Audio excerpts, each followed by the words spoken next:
Hey, what's up, everyone, and welcome to another episode of We Need to Talk. We only have 8 more episodes left of We Need to Talk, and then season 5 will come to a close. But in those last 8 episodes, the guests I will have on the show and the conversations that we'll be having are absolutely needed.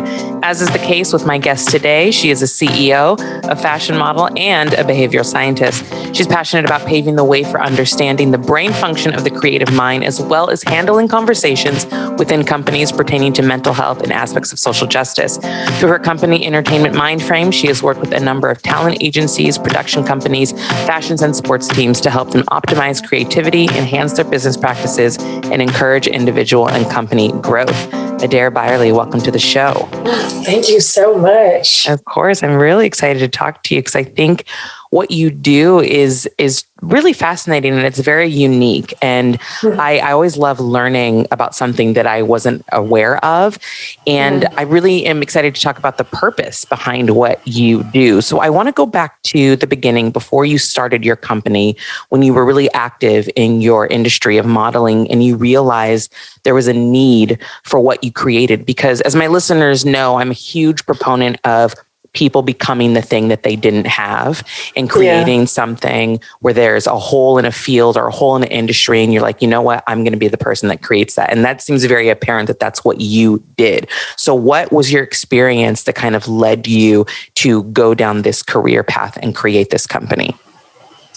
Well, I would say that just having a lot of negative experiences in the industry and then talking to other professionals in the entertainment industry or fashion industry who were experiencing the same thing, no matter what level you're on.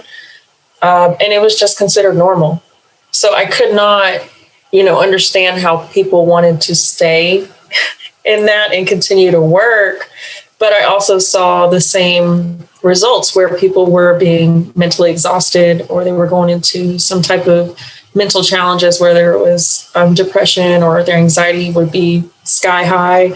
And then that results in anger outbursts, power plays, even sometimes you just do things that you shouldn't do, be around people you shouldn't be around, put yourself in situations you shouldn't be in, just to try and ease, the experience that you're having. So I personally, from experiencing that, I was like, I don't want to be a part of this at all. It made me really hold back in my career.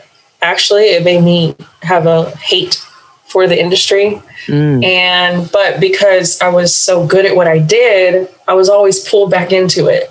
Right. So someone would contact me and I was like, okay, I'll do it. It pays well. I'll do it. And then I said, I always wanted to do it. So I had this love and hate relationship.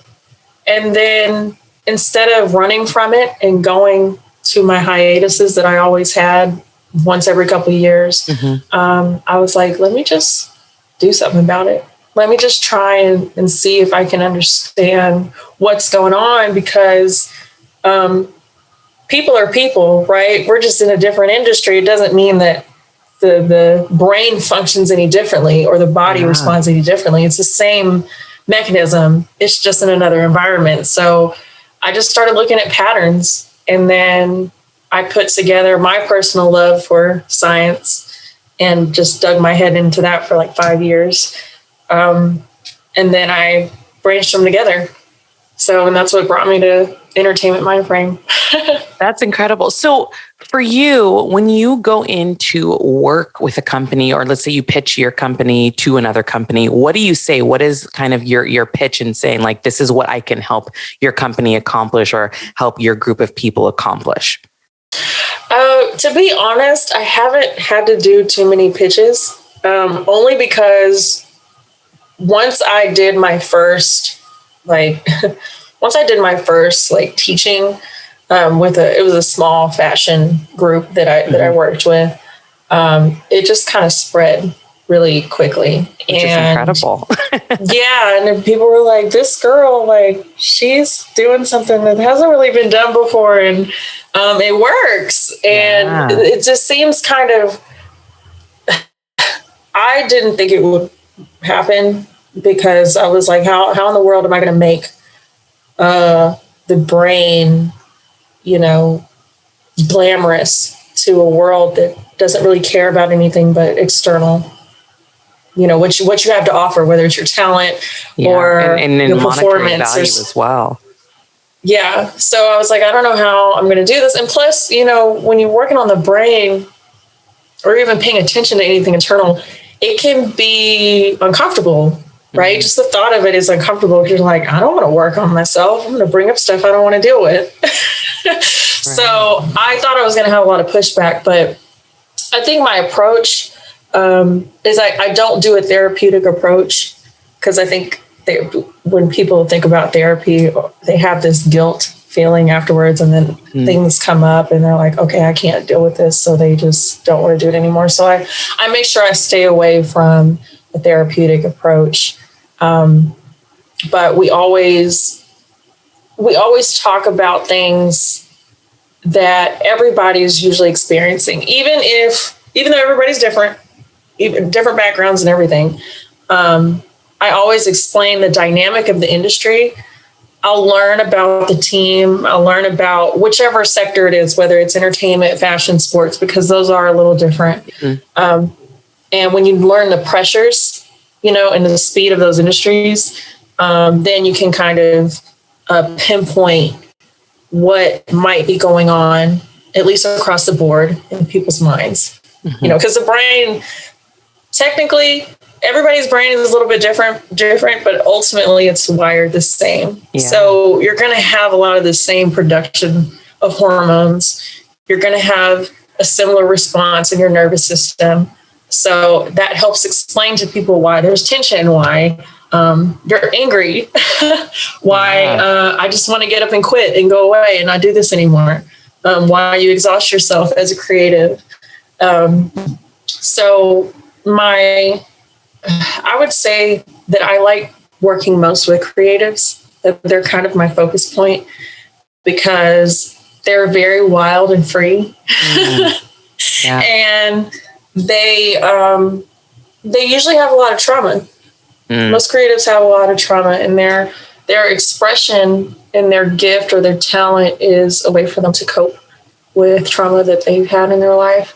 So, I love working with creatives because they just don't really have a lot of limits in terms of what they would like to do. But it's funny because on the other hand, they're scared of limitations. They hate limitations. They hate guidelines. They hate rules. Yes. So when I come in and I work with them, sometimes they're hesitant. But when they realize that I'm not taking anything away from them, then it's usually very, very harmonious. So when someone does seek you out, what is a common goal that they want to achieve after they've finished working with you?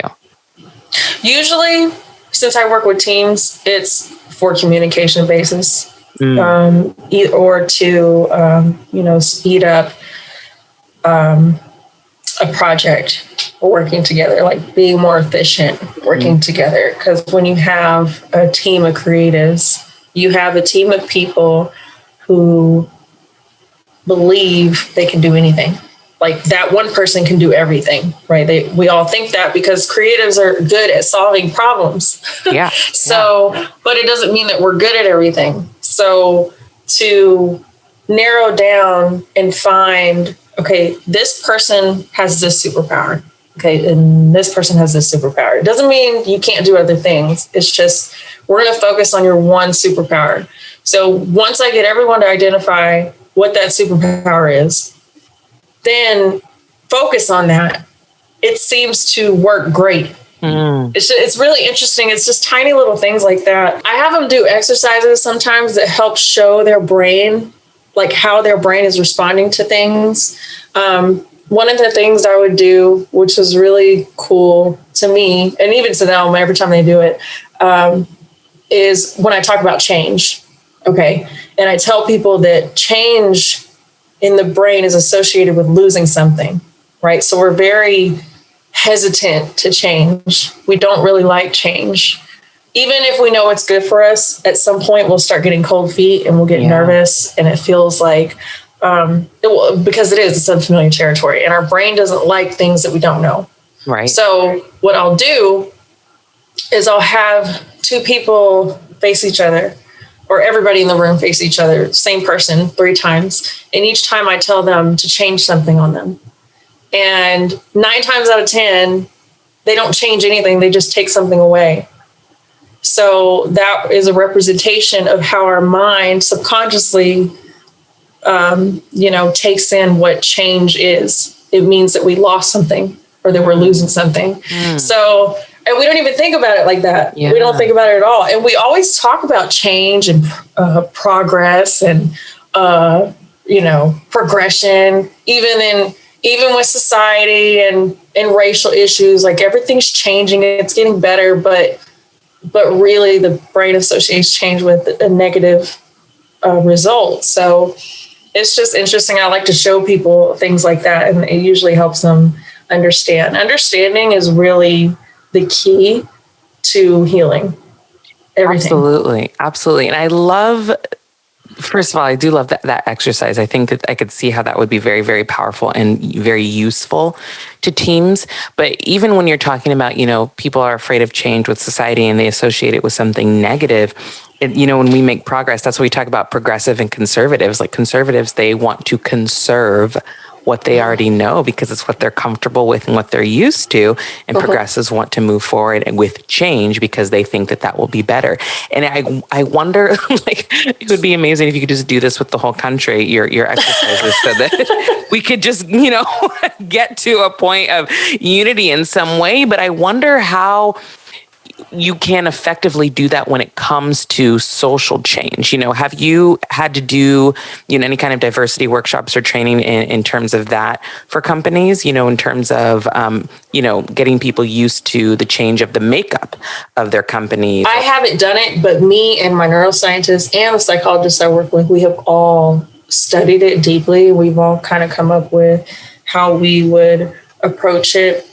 And it's a very, very it's a sensitive topic to talk about because I don't believe that society understands how deep it goes. Mm-hmm. And it's not even about emotion. This is about, on a scientific side, we'll just take everything you believe out of it. On the scientific side of things, your DNA is affected by what happened racially years ago. So I don't know if you ever heard of the book Post-Traumatic Slave Syndrome. Mm-hmm. And how that trauma is in our DNA. Yeah, and she talks about that. And that's epigenetics. And what happens is stress negatively affects your telomeres. And your telomeres is the cap on your DNA. And if that is messed up at all or damaged at all, that can be passed down through your bloodline. It doesn't mean that you automatically obtain that person's trauma. It just means that your DNA may have a harder time lasting. So that may be why you see, predisposed families with cancer or diabetes. It's just, there's so many parts of it. So I'm like, if we were talking about doing it from a neurological perspective. So if we could show how the mind is psychologically programmed to respond to people of color, then I think then we would be able to do this effectively, because we can talk about it all day. We can say, okay, well, we're going to make a change, so we're just going to hire more people of color, or we're going to hire more women. But that doesn't mean that you're changing your makeup. You're just changing the environment. And eventually, you'll program yourself from the outside in, but the most effective way to do it is the inside out. So it's just really deep. It's very deep. It's very, but it's doable. It's doable. It's just, it's work. It's neurological work. And I think it's harder the older you get, because even if you adjust your environment, and let's say you are a non-melanated person and you are now exposed to being around all melanated people, that's an adjustment for you. But if we start with that kind of exposure at a young age, it's not going to be an issue when they get older. And that's why I always talk about, like, you got to expose your kids to diversity. You have to have kids, of color in your children's lives, et cetera, because it's so important. But I can only imagine if you're like in your 30s or 40s and you start to change the environment, it's not going to change what you are already thinking, and those kind of stereotypes that you have built up in your mind, or those misconceptions that you have built up in your mind about people of color, because by that age, you're kind of set in your ways and your thoughts. Yeah, it's a bias. It's a very deep bias, and it's hard to pinpoint. It's not something that can be done in a conversation. These are things that when me and my neuroscientists were talking about it, we were like, we're literally going to have to hook people up to machines and put images in front of their face so we can show them what their nervous system is doing, because your nervous system will be feeling something completely different than what you say. Yeah. So it's just really, and it goes all the way back to like the belief systems. They date back to the 6th century with, there's this book that I love. It's called The Powers of Evil. And it talks about, it really actually, it wasn't even written by an African-American man, but it just talks about how Black was associated with negative connotations. Absolutely. And it takes you all through different religions and how it's basically talking about our psychology and why we believe the things that we believe. Yeah. So for the sake, that, like, Black is always associated, like the color Black, like funerals, or like black crows, black cats. Like, it's always something dark and negative. So Black people are going to have that pinned on them as well, unfortunately. Yeah, absolutely. You're right. And that's what that book talks about. Now, it's interesting because they don't really go into color of people, but you do talk about the difference in darkness and lightness. And for the sake of his argument when he was explaining this, is he used the Bible, because that's the most primitive book of study that we have. Yeah. And, the first part of the book says, in the beginning, God created, heaven and earth, and he separated it. He separated it by saying, let there be light, right? So the light was the awareness. It was life. It was good. And then everything in the dark was not. Everything that was hard to see, everything that was dim, was all a negative connotation. So from the beginning of saying, this is light, and then this is dark, I mean, even the historical paintings, right? You go back and you'll see the difference in what an angel looked like versus what a demon looked like. Yeah. Right. Yeah. So it's just crazy how, that has been put into our minds, so much so that we regurgitate it with our fashion. We regurgitate it in the modeling industry, in the entertainment industry. You'll see it big time.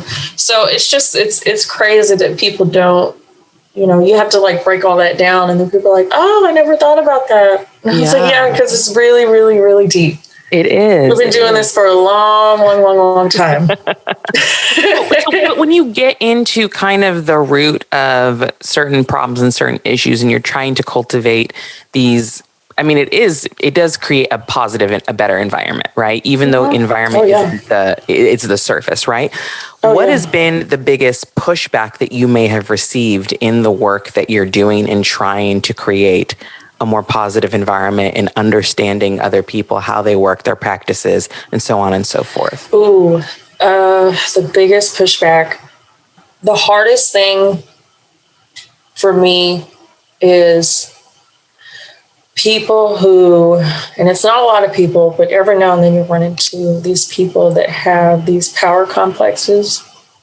And because they've been in a position of leadership or power for so long, or maybe they have a lot of money, or they have a lot of control, those are the hardest ones, because they're the ones that you don't tell what to do about anything. They tell people what to do. Yeah. So the ego of dealing with those type of characters especially in a film industry production. It's probably the worst in production out of every single, even out of all the celebrity clientele I've had, the production has been the hardest. Because you just have some people, and to be honest, I'm not a licensed doctor. I can't, diagnose anybody, but I will say that there are a lot of those type of people who have very high narcissistic traits. Yes. So when you're dealing with those type of mentalities, it's almost impossible. And I've had to walk away from a few people that are with because of that, because I could tell that, we're just not going to get anywhere. And you really don't want your team to get anywhere. You just want people to listen to you. Right. But what you're is not right. So, and we saw this with that huge Me Too movement that came out. And then all these men that were doing all these things for so long and using it as power were finally exposed. And they thought that at some point that I would never be touched. Because they've never been held accountable before, which people are just now feeling brave enough to do it. That doesn't mean what you were doing in the past was right. People just feel a little bit more empowered now. Right. So, but in your work with creatives, what have you discovered that connects them in terms of how their mind works and how their mind functions? One of the cool things, I'll say, that creatives actually are able to do. And this actually happens from a neurological standpoint, like a cellular level, just like a tiny little part in our brain that we can't even see. But it's creative's ability to go surpass what they don't know, because automatically our brains are wired to keep us alive. We are supposed to choose the path of least resistance. That makes the most sense. We're not going to go off and drive a new path to work. We're going to keep driving the same road that we know gets us there the fastest. So creatives have this ability to go outside of that. They have this ability to say, okay, this makes me uncomfortable, but I'm going to explore it anyway. And that's really amazing, because our fight or flight, or the oldest part of our brain, our reptilian brain, tells us not to do that. So you're going against something, that most people have a hard time going outside of. So I tell them all the time, I'm like, you guys don't realize, just by creating, you're literally surpassing the limitations of your mind, and you don't even realize it. Yeah. That's very powerful to be able to do, because then you can create your own reality. And creativity basically is creating a world that doesn't exist yet. Right. Yeah. So it's really cool to think about it in those terms. Like, guys, you're doing something that's not really normal. That's the difference between people that can have this type of success versus people that choose to, stay where maybe they grew up, or, work the same job that their grandfather worked and their parents worked, and they don't really explore their identity outside of that. That's the biggest difference. That's really fascinating. And it makes complete sense. Just like being a creative myself and, being surrounded by mostly creatives, that completely makes sense. I want to say also that creatives tend to have more emotions, and our responses to things are different, and I'm sure that you've come across that just in the work that you've done and the people that you've been around. Yep. The emotional brain is usually the leading decision maker with most creatives. And the crazy part about that is your emotional brain that's never going to go away, right? Like, your emotions are normal. That's the first thing that is going to happen in your nervous system. And then after that is the cognitive part, and that's your analytical thinking. That is the prefrontal cortex. That's the most developed part of our brain. So sometimes it only stops at the emotional brain. So when I work with creatives, I'm like, okay, listen, now your emotions aren't bad, because that's really kind of the inspiring juices that get them to do the things that they want to do, or need to do, or how to perform, or make some magnificent piece of art, whether that is writing or dancing or whatever it is that you do. But I try to separate it for them in terms of business, that the problem is you're so used to doing that with your art, that you have programmed your brain to respond automatically, even in business. So when someone doesn't do something you don't like, or you have an opportunity that seems to be a great opportunity, but there's some challenges in between there, you can actually mess it up because you're so used to responding with your emotional brain that you do not understand, right, that, okay, if I just give myself a few more seconds, I can give you the right answer. Right. Or even if I just give myself a day, I'll give you the right answer. So that is also that's very common. Yeah. That's a very common one. But that's where I help them. That's where I come in and I'm like, okay, well, good thing is your reasoning doesn't stop here. We can go a little bit further and just think about it. Literally breathe. Breathing is a huge, listen, they've been able to show scientifically that mindfulness does help integrate your memories and what you're feeling, and it keeps you very present with what you're doing. And then you're able to make more logical decisions, which is crazy. Who thought that breath could do that? But breathing is a difference between the people that stay alive in very stressful situations versus those that don't. Yeah. So, we, the neuroscientist that I consult a lot, she's a mindfulness certified scientist. So she does a lot of trainings for people in breathing and mindfulness, and how that just helps you make the right decision, which is crazy. But it's that simple. It's just little things that we don't do. But that's why, like when people get angry and they have to calm down or cool off, that cool off stage is really the stage of just them breathing, taking time to themselves. Give me a couple of days, however many days it takes. Take a deep breath, and then I'll feel better, because your nervous system is like shooting fire, right? And then when you breathe, it just cools it down. It's crazy. But so those are, you're right. That's a huge creatives and our emotions. We got to learn to relate it. It's so funny because I'm the creative in the family, and then my husband, he's a lawyer, so he's very analytical about everything. Right? Wow, that is so cool. It's an interesting pair, but he does know how to deal with me in that sense. Like, he does know how to rein me in, because we've been together for forever, right? So he knows, like, oh, you're going to be emotional about this, but this is what the situation is. And I do know how to take a step back and breathe and calm. So he really is the yin to my yang, which it's a blessing to have my absolute, other half. That is awesome. Yeah, it's amazing. It's a blessing for sure. What I did want to ask you is, in the companies that you've worked with, when you're working on personalities and how people work, has there been an emphasis on mental health as well? Oh, yeah.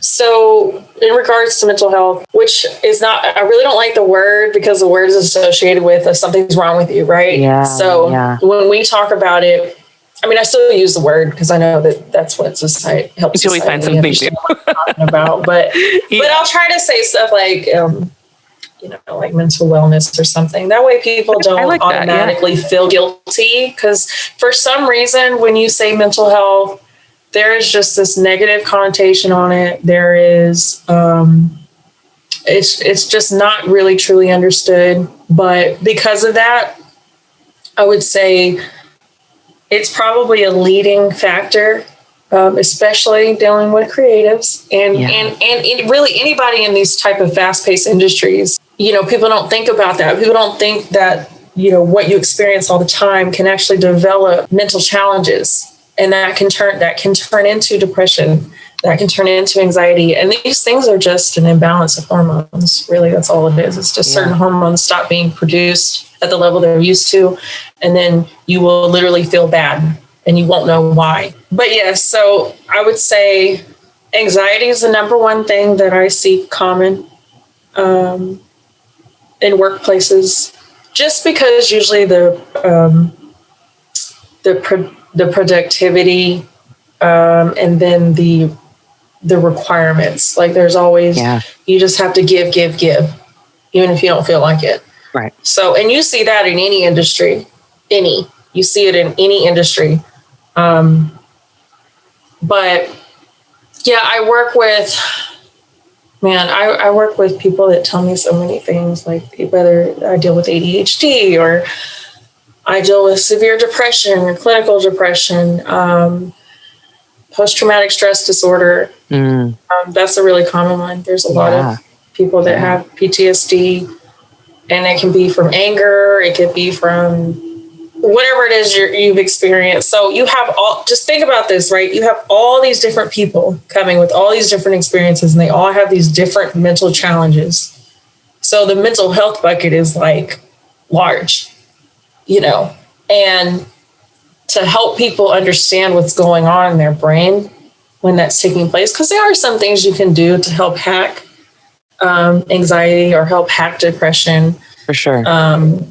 But, when you start getting to the level of, okay, we got to have clinician talk to this person because they were born this way, or their brain just wasn't fully developed a certain way. That's a little harder, but I haven't ran into that. Most of the people that I've worked with, well, I'll say all of them so far. Everyone I've worked with so far their mental health has been challenged by the work that they do or the experiences that they've had.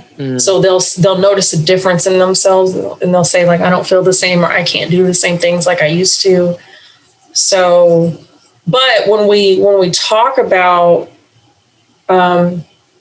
because like I said, I work from the inside out. So when I'm talking about your cells and I'm talking about things that you can do to make you feel better, and I show them that in the moment, and they can actually feel a change in their body. It's not magic. It's not. We all have the ability to do this. It's just understanding your brain. So when they realize that they have more control over it than they think they do, like, it's just, I'm so surprised every time how quick we find solutions. It's really amazing. It's just the only thing is keeping up with it. Yeah. Right. So you just got to keep up with the work. So one of the things, like, probably the most common thing that people do, or they say to do to make you feel better, is exercise, right? I don't tell people to exercise, but I'm just giving this as an example. Yeah. So when you exercise, you don't necessarily want to do it. Okay. You don't really have the energy to do it. At least you don't think you have the energy to do it. You don't feel like doing it. You're not inspired to do it. That's the biggest problem. We always want to be inspired to do something. Especially creative. But then, we gotta have, we gotta have inspiration. Yeah. So, but if you get up and do it, now you're producing like oxytocin, and you're producing dopamine. And these are both very addicting components that you find in medications that you can actually have, addictions to. Yeah. And you can create that yourself, and then you'll actually feel better right after or later. Yes, you'll be tired. Yes, you'll be sore, but your brain is actually working better. You just have to sacrifice everything else to get that. So exercising your brain requires sacrifices in other parts of your body. How does what you do differ from just knowing, like, those basic personality tests or like strength tests? Because it seems like you do go a step further, but just for the listeners, like, in explaining, how does it go past that? Because you know what I'm talking about, like with the Myers-Briggs. How does what you do differ from that? Yeah, well, because I love those, by the way. I think they're really cool. I don't use them with what I do, but those are a very good general idea of, like, okay, well, this person's like this. But then again, people also have to believe that. Belief systems are very hard to work with because they are the core of everyone's perspective. And that is their reality. So if I gave, a personality test to a team and somebody on the team didn't believe in it, like, okay, I don't believe there's only 16 personalities, so, you know what I'm saying? So I can't, for sure. I try not to do things that are based on belief, even with myself. Like, I I make sure that I keep my own belief systems out of things that I teach and things that I do with teams. Because to be honest, there's a lot of things I don't agree with, you know, especially when people are telling me things and I'm like, oh my God, I have to keep it in confidentiality, but I'm like, I don't agree with this, but I have to keep that. I have to keep that away. For sure. And, you know, just sticking to the science of people and the human mind and behavior. It seems to be a thoroughly effective way to approach things, because your personality test will just kind of give you an idea of the type of people that you're dealing with, but it won't tell you how to work with those people. And it won't tell you how to come up with solutions with those people. And it won't tell you how to dig into your belief systems and find out where you might be incorrect with your perception. So, you know, I would say it's a step further just with the science and then actually giving solutions. The reason why personality tests are so effective is because people really love learning about themselves a lot. Like, even if it's not true, if we can read something about us, we like it. So that's why people are so addicted to horoscopes and, you know, all kinds of things that if you get a bottle and you open the cap and it says something on the cap about you, or fortune cookies, like, you know, we just want to believe a lot of things about ourselves, especially if it makes us sound good. Absolutely. Well, I think what you do is so fascinating, and I thoroughly enjoyed chatting with you and learning about your career. Can you let everybody know where they can follow you and keep up with the work that you're doing? Yes. So you can go, I always like to tell people to go to my website. You can subscribe there. It's www.entertainmentmindframe.com. If you want to keep up with what's going on live, you can go to my Instagram. I'd probably say that's where I'm the most active, or LinkedIn. And you can just type in my name, Adaire, Adaire, last name Byerly, and you should see Brains Behind Fame pop up. So that'll be me on Instagram, and then Adaire Byerly on LinkedIn. Well, thank you so much for being on the show. Make sure you guys all follow her. And we got a few more episodes left of We Need to Talk, and we'll take a break and be back with season 6. Adaire, thank you so much. It was a pleasure. Thank you, Malynda. Of course. And we'll talk to you again real soon. Bye.